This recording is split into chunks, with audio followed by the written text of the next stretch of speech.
get to her. And when you get to her, don't get worried about your maleness. Yeah.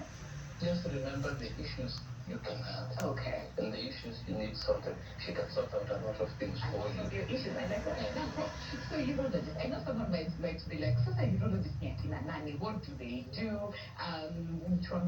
Before we get now into the meat of the conversation with you. Urology is a branch of surgery that deals with the issues that have to do with urine production and its processing and its removal, as well as for the male, the processing of gametes and they are taken to where they're supposed to be. So those are the two things that you need to deal with as a urologist: urine and the gamete. Okay. The male gamete. Okay.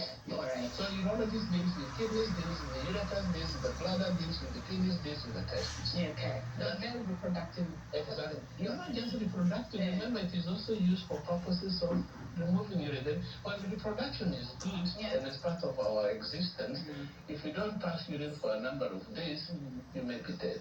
True. Yeah, true. It's a serious issue. It's a very serious issue. Because when you do the urological thinking, that's why you said they are very serious people. So what is it that you see? You mentioned a man, no, a boy and a man. Yes. Okay. Let's talk about these two people. Yes.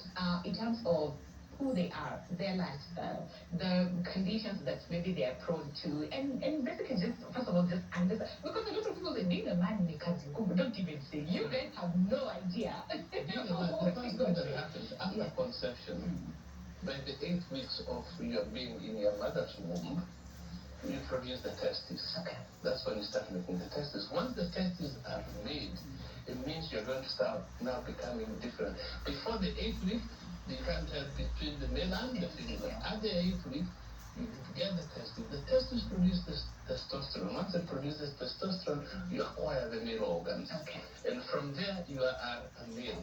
And so you find by the time you're 12 weeks, if you do the ultrasound, you can see the phallus and you know this is a boy. Yes.